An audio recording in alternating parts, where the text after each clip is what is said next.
अस्सलाम वालेकुम स्टूडेंट्स, उम्मीद है आप सारे बिल्कुल ठीक ठाक होंगे। आज बेटा हमने चैप्टर नंबर 4 स्टार्ट करना है सेकंड ईयर का। बोर्ड के हवाले से बेटा बड़ा इंपॉर्टेंट चैप्टर है बोर्ड के पॉइंट ऑफ व्यू से। चैप्टर का नेम देखते हैं जरा क्या हमारे पास, इंट्रोडक्शन टू एनालिटिक ज्योमेट्री। अब ये एनालिटिक ज्योमेट्री क्या होता है, पहले आप इसके बारे में समझो।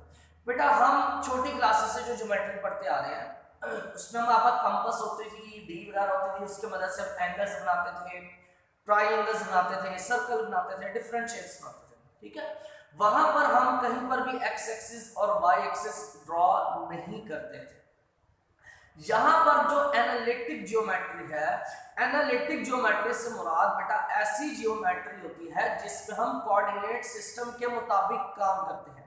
मतलब हम एक्स एक्सिस और वाई एक्सिस ड्रॉ करते हैं और उसके अंदर जो ज्योमेट्री बनाई जाती है उसको डिस्कस करते हैं। ठीक है ना, मतलब कोई भी शेप बनानी है, ट्राइंगल बनानी है, कोई भी शेप बनानी है, जो भी ड्रॉ कर रहे हैं वो हमने एक्स एक्सिस या वाई एक्सिस मतलब कोऑर्डिनेट सिस्टम में ड्रॉ करना है। ठीक है, तो एनालिटिक ज्योमेट्री क्या है? ऐसी ज्योमेट्री जिसमें हम कोऑर्डिनेट सिस्टम को डिस्कस करते हैं उसको एनालिटिक ज्योमेट्री बोला जाता है। ठीक हो गया? ठीक है, तो सबसे पहला पॉइंट क्या है? Analytic geometry. एनालिटिक ज्योमेट्री क्या होती है? Geometry discuss in coordinate system, मतलब ऐसी ज्योमेट्री जिसको हम कोऑर्डिनेट सिस्टम में डिस्कस करते हैं उसको एनालिटिक ज्योमेट्री कहते हैं। अच्छा, बर्थ ऑफ एनालिटिक ज्योमेट्री, मतलब एनालिटिक ज्योमेट्री की बर्थ किसकी वजह से हुई? एनालिटिक ज्योमेट्री का कॉन्सेप्ट किस मैथमेटिशियंस की वजह से आया? ठीक है, इसके बारे में सबसे पहले किसने बताया? बेटा फ्रेंच मैथमेटिशियन है और फिलोसोफर भी है, रेने डेस्कार्ट्स। ठीक है, इसने क्या किया था? Introduce algebraic methods in geometry. उसने क्या किया था? ज्योमेट्री में अलजेब्राइक मेथड्स बताए थे। ठीक है, तो उसने हमें डिफरेंट मेथड्स इंट्रोड्यूस किए थे। कौन से मेथड्स? अलजेब्राइक मेथड से ज्योमेट्री के।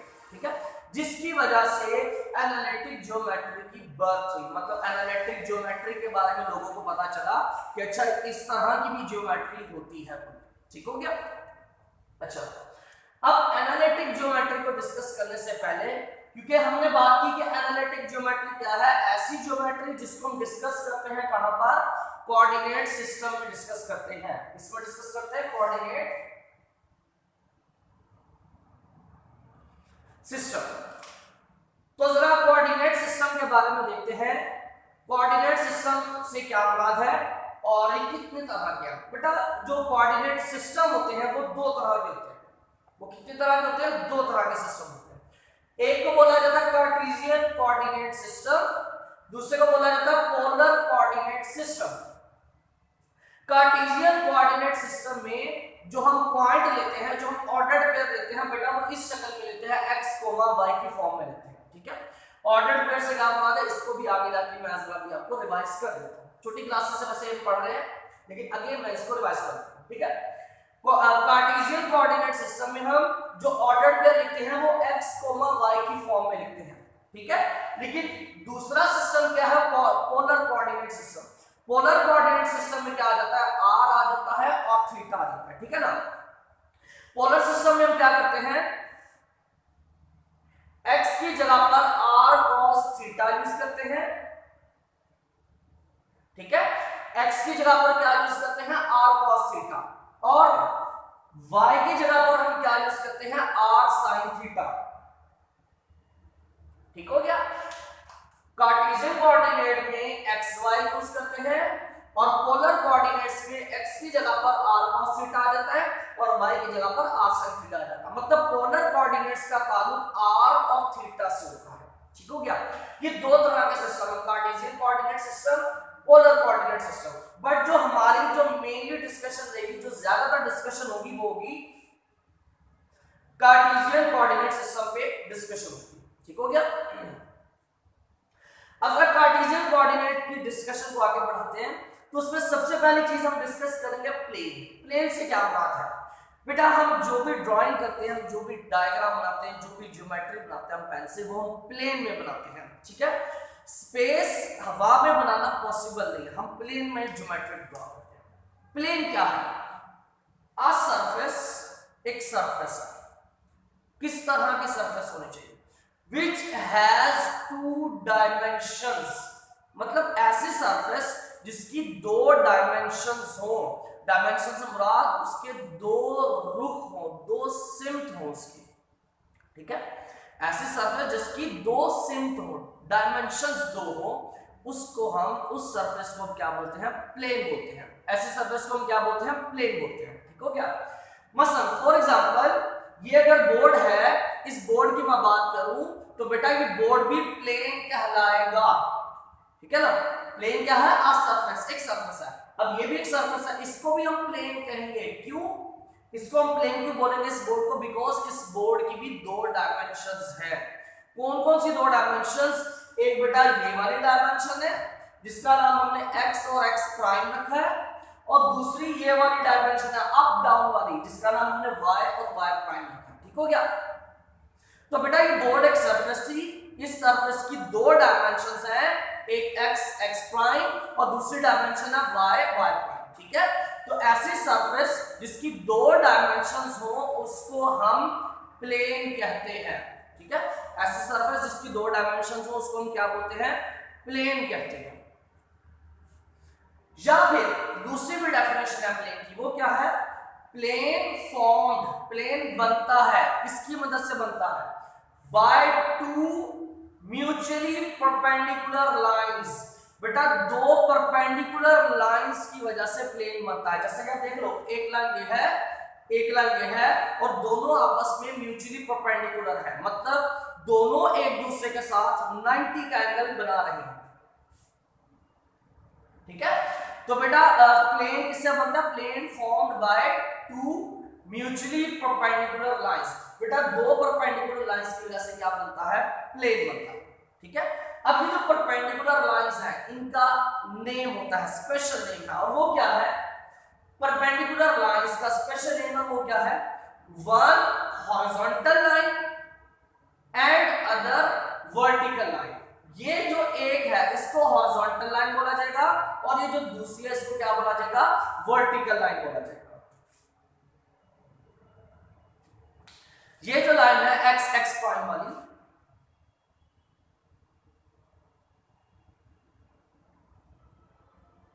ये जो x प्राइम वाली लाइन है इसको बेटा जी बोला जाता है हॉरिजॉन्टल लाइन,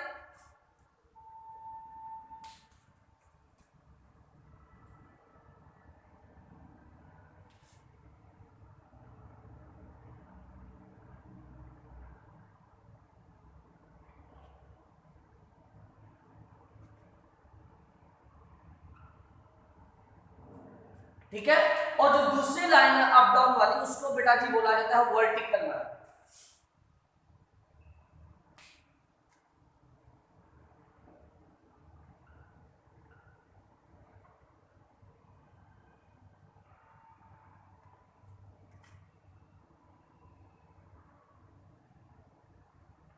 ठीक है।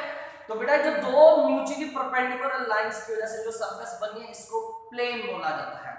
जो x प्राइम वाली लाइन इसको हॉरिजॉन्टल लाइन बोला जाता है, जो y प्राइम वाली लाइन इसको वर्टिकल लाइन बोला जाता है, ठीक है। अच्छा बेटा नेक्स्ट पॉइंट है हमारे पास, ये जो हॉरिजॉन्टल लाइन है इसको हम, हॉरिजॉन्टल लाइन को हम x एक्सिस भी बोलते हैं, और ये जो वर्टिकल लाइन है इसको हम, वर्टिकल लाइन को हम y एक्सिस भी बोलते हैं, ठीक हो गया।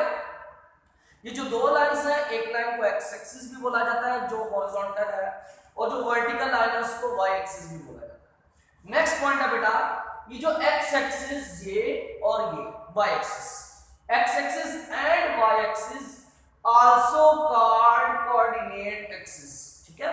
जहां पर हम बेटा कोऑर्डिनेट सिस्टम को पढ़ रहे हैं ना, तो जो x एक्सिस और y एक्सिस है इनको क्या बोला जाता है? कोऑर्डिनेट एक्सिस भी इनको बोला जाता है, ठीक हो गया। Next point, origin. ओरिजिन क्या है बेटा? ये जो x एक्सिस और y एक्सिस का पॉइंट ऑफ इंटरसेक्शन है, ये वाला,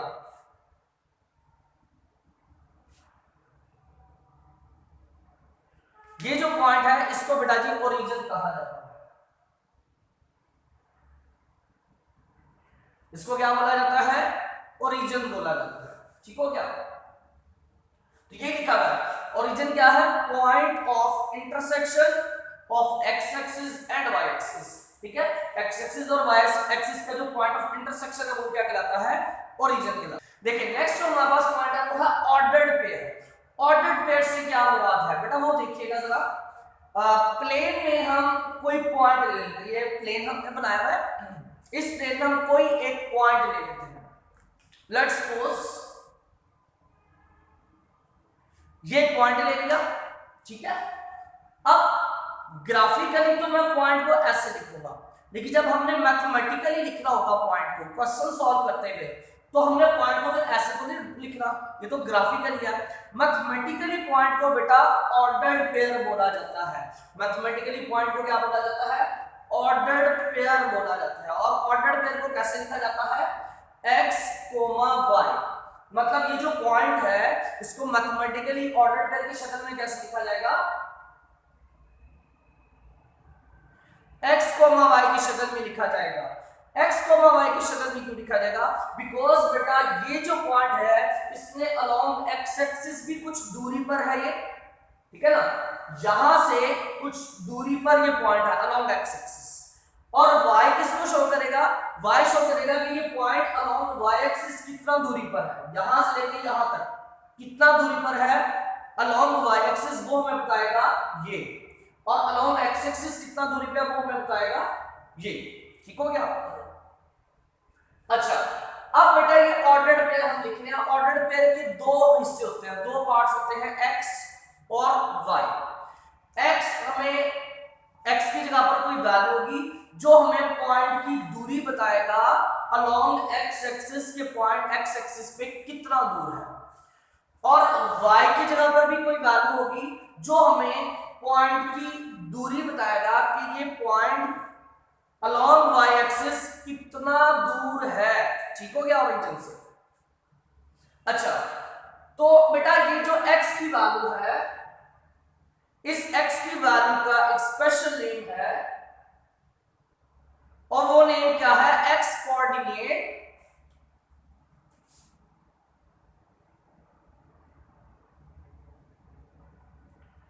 ठीक है, ये जो फर्स्ट वैल्यू है ऑर्डर्ड पेयर की उसको बोला जाता है x कोऑर्डिनेट या फिर एब्सिसा। और ये जो ऑर्डर्ड पेयर की सेकंड वैल्यू है इसका भी स्पेशल नेम है, इसको y कोऑर्डिनेट या फिर ऑर्डिनेट भी इसको बोला जाता है। ठीक हो गया? नेक्स्ट पॉइंट पर आते हैं। सारी मैथ्स का बहुत सारी बातें होती हैं जो आपकी छोटी क्लासेस की हैं, जो आपने पढ़ी हुई हैं, जस्ट इनको मैं रिवाइज कर रहा हूं। ठीक हो गया? नेक्स्ट पॉइंट की तरफ आते हैं। नेक्स्ट पॉइंट क्या हमारे पास? Coordinate axis. कोऑर्डिनेट एक्सिस किसको बोला था हमने? यहां पर ये जो x एक्सिस है और y एक्सिस है, इनको कोऑर्डिनेट एक्सिस बोला था। Coordinate axis divides plane into 4 quadrants या फिर इनटू 4 पार्ट्स।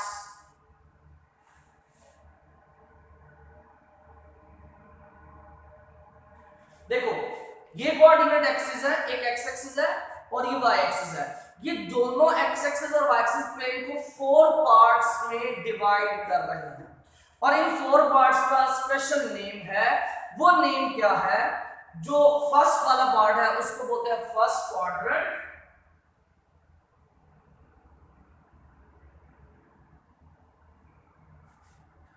फर्स्ट पार्ट को बोला जाता है फर्स्ट क्वाड्रेंट, सेकंड को बोला जाता है सेकंड क्वाड्रेंट,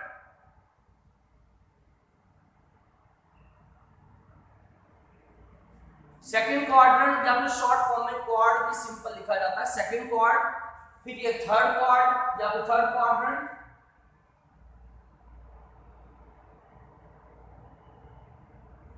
और ये हमारे पास क्या आ जाएगा? Fourth quadrant.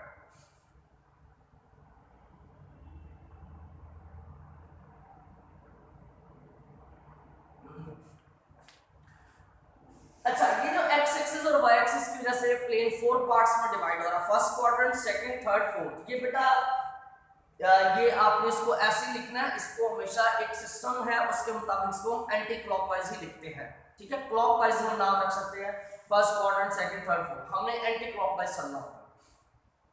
अच्छा, अब ये जो कोऑर्डिनेट एक्सिस है इनको बेटा नंबर लाइंस भी बोला जाता है, बिकॉज यहाँ पर नंबर्स हम ड्रॉ करते हैं। मतलब ये जो x है ये x प्राइम है, ठीक हो गया, ये y है और ये y प्राइम है। जहां पर हम नंबर्स भी लेते हैं, मसलन कौन से नंबर्स,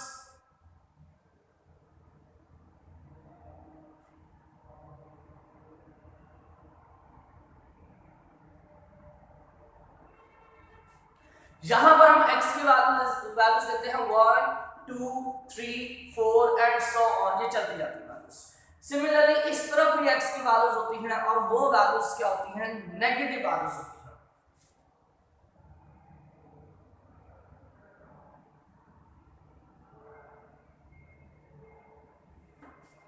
ठीक है। आपको याद हो मैंने यहां पर बताया था ये जो पॉइंट ऑफ इंटरसेक्शन है ये ओरिजिन है, जो पॉइंट ऑफ इंटरसेक्शन है ये ओरिजिन है। ओरिजिन के राइट साइड पर x की पॉजिटिव वैल्यू है, लेफ्ट साइड पर x की नेगेटिव वैल्यूज है। फिर ओरिजिन पर x क्या होगा बेटा, ओरिजिन पर x की वैल्यू 0, ओरिजिन पर x की वैल्यू क्या होगी 0। अच्छा, अब y की बात करते हैं तो बेटा ओरिजिन से ऊपर y की वैल्यूज पॉजिटिव है,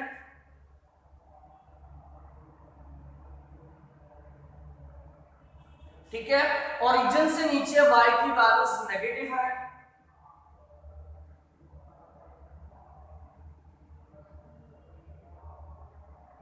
ठीक है बेटा। ओरिजिन के ऊपर y की वैल्यू पॉजिटिव है, ओरिजिन के नीचे y की वैल्यूज नेगेटिव है, लेकिन ओरिजिन पर y 0 है, ठीक है।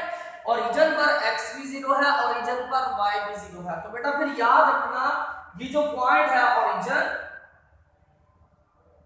ये जो पॉइंट है जिसको ओरिजिन बोल रहे हैं, इसको ऑर्डर पेयर की फॉर्म क्या होगी, इसकी ऑर्डर पेयर की फॉर्म होगी 0, 0। ऑर्डर पेयर की फॉर्म क्या होगी 0, 0। वो जो x है, x की जगह पर भी जो ओरिजिन पर x की वैल्यू होगी वो 0 होगी और ओरिजिन पर y की वैल्यू भी क्या होगी 0, ठीक है। ये जो ओरिजिन है यहाँ पर x की वैल्यू भी 0 होगी और यहाँ पर बेटा y की वैल्यू भी क्या होगी 0। तो 0, 0 ओरिजिन को बोला जाता है। ओरिजिन से राइट पर x की वैल्यूज पॉजिटिव, लेफ्ट पर नेगेटिव, ऊपर y की पॉजिटिव, नीचे y की वैल्यूज नेगेटिव। अच्छा, अब जरा ये फर्स्ट क्वाड्रेंट की बात करते हैं बेटा। फर्स्ट क्वाड्रेंट में x की वैल्यूज कौन सी होंगी, x क्या होगा पॉजिटिव। देखो फर्स्ट क्वाड्रेंट में x एक्सिस का कौन सा वाला पार्ट है, पॉजिटिव वाला हिस्सा आ रहा है या नेगेटिव वाला। यकीनन फर्स्ट क्वाड्रेंट में जो x का हिस्सा आ रहा है वो पॉजिटिव वाला है। तो हम कह सकते हैं कि फर्स्ट क्वाड्रेंट में जो x की वैल्यू होगी वो क्या होगी, पॉजिटिव।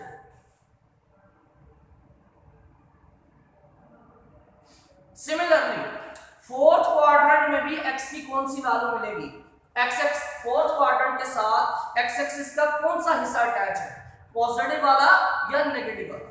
तो मेरा ख्याल है क्लियर है कि पॉजिटिव वाला हिस्सा अटैच है किसके साथ, फोर्थ क्वाड्रेंट के साथ। इसका मतलब फोर्थ क्वाड्रेंट में भी x की वैल्यू क्या होगी, पॉजिटिव होगी,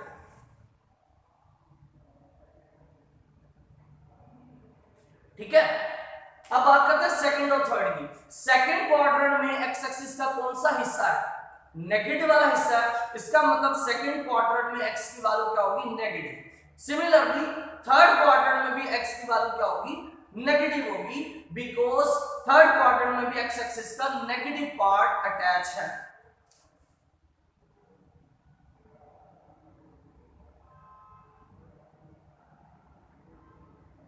ठीक है, फर्स्ट में और फोर्थ में x पॉजिटिव होगा, सेकंड और थर्ड क्वाड्रेंट में x नेगेटिव होगा।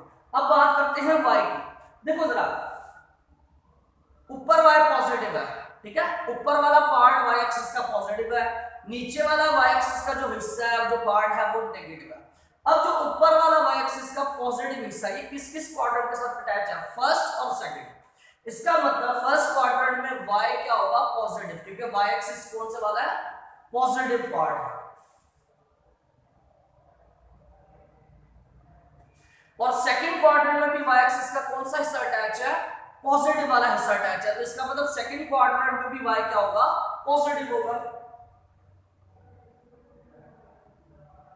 ठीक है।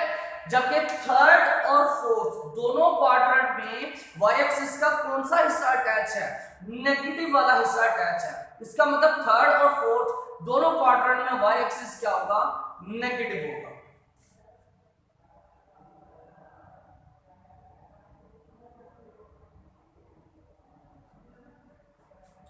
ठीक हो गया, यहां तक होप्स हो गए। जितनी बातें डिस्कस की हैं इसमें आप लोगों को कोई कंफ्यूजन नहीं होगी, क्लियर होगा आप सबको, ठीक है। नेक्स्ट चीज बेटा जरा देखते हैं कि हमने बात की कि कार्टेशियन उसमें कोऑर्डिनेट सिस्टम में x, y और x, y क्या है मैंने आपको बता दिया। x हमें क्या बताएगा, उस पॉइंट की दूरी बताएगा कि ये पॉइंट अलोंग x एक्सिस कितना दूर है, और y क्या बताएगा, पॉइंट की दूरी बताएगा कि पॉइंट अलोंग y एक्सिस जो है वो कितना दूर है। फॉर एग्जांपल अगर हम एक पॉइंट ले लेते हैं,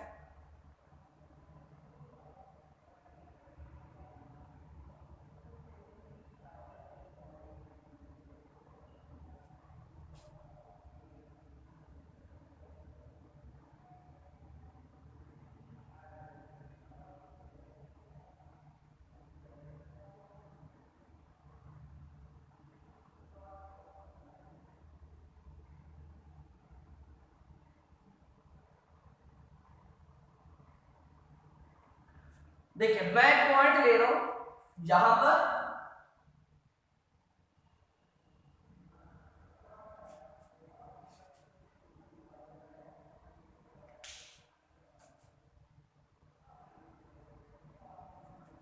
एक पॉइंट लिया जिसके ऑर्डर पे क्या है 3,2, तो ये फर्स्ट वैल्यू किसकी है, x की है।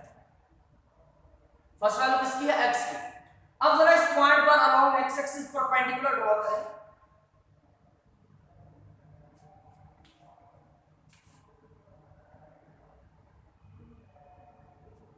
ठीक है, तो ये कहां पर आकर गिरा, 3 पर। इसका मतलब ये point along x axis origin से कितना दूरी पर है, 3 यूनिट फासले पर है। मतलब ओरिजिन से 1 2 3 कितनी दूरी पे है, 3 यूनिट फासले पर। और ये किसके बारे में बताता है,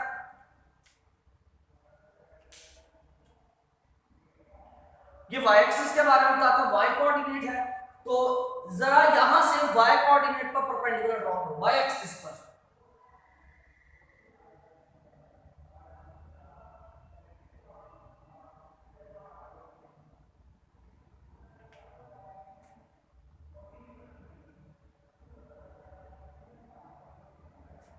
ठीक है, तो जब हमने इस पॉइंट से y एक्सिस को परपेंडिकुलर ड्रॉ किया तो परपेंडिकुलर कहां पर आकर मिला, 2 पर। इसका मतलब ये point along y axis origin से कितना दूरी पर है, 2 यूनिट फासले पर है। मतलब ओरिजिन से 1 2 कितना फासले पर है, 2 यूनिट फासले पर है। ठीक है, तो बेटा ये जो पॉइंट हमने रेड कलर का ड्रॉ किया,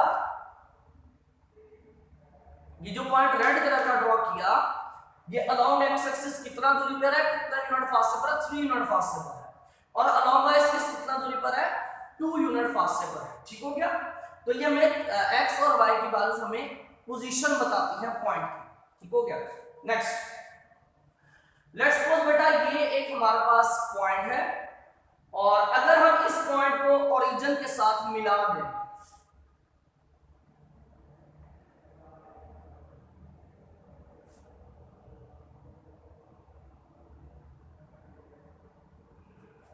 ठीक है, अब ओरिजिन के साथ मिलाने पर ये जो फासला आ रहा है, ओरिजिन से लेकर उस पॉइंट तक का जो फासला आ रहा है, अगर हम उस फासले का नाम रख दें r, उस फासले का नाम क्या रख दें, r, और यही लाइन जो x एक्सिस के साथ एंगल बना रही है उसका नाम रख दें थीटा। तो यही पोलर कोऑर्डिनेट्स में होता है कि x की जगह पर r cos थीटा आ जाता है और y की जगह पर r sin थीटा आ जाता है। r क्या है, कुछ नहीं है, बस फासला है पॉइंट का ओरिजिन से, और थीटा क्या होगा, वो एंगल होगा जो लाइन x एक्सिस के साथ एंगल बना रहा है।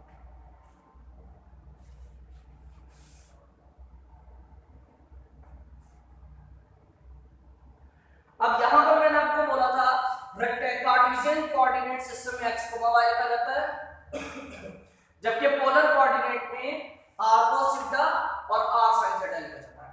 x की जगह पर r cos थीटा आ जाता है, y की जगह पर r sin थीटा आ जाता है। ये कैसे आता है इसकी बात करते हैं। यहां से परपेंडिकुलर ड्रॉ करो, परपेंडिकुलर ड्रॉ करेंगे तो ये एक राइट ट्रायंगल बन गई है, ठीक है।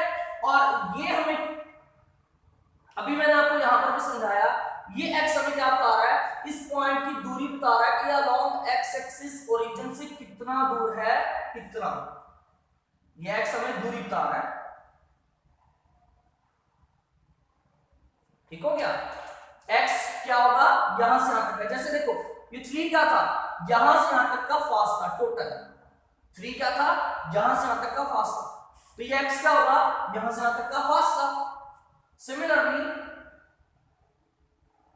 अच्छा बेटा, जैसे मैंने भी आपको बताया कि 2 हमें क्या बता रहा है, ये पॉइंट का फासला बता रहा है कि ये पॉइंट कितनी दूरी पर है अलोंग y एक्सिस, ठीक है। ये पॉइंट ओरिजिन से अलोंग y एक्सिस कितनी दूरी पर है, 2 यूनिट दूरी पर है। सिमिलरली ये पॉइंट का y भी हमें क्या बता रहा है कि ये point along y axis origin से कितनी दूरी पर है, इतनी दूरी पर। इसका मतलब यहां से लेकर यहां तक के फासले को हम क्या बोल सकते हैं, y। जैसे यहां तक के फासले को हमने क्या बोला था, 2, टोटल 0 से 1, 1 से 2, टोटल 2 था। सिमिलरली यहां से यहां तक क्या हो जाएगा, y।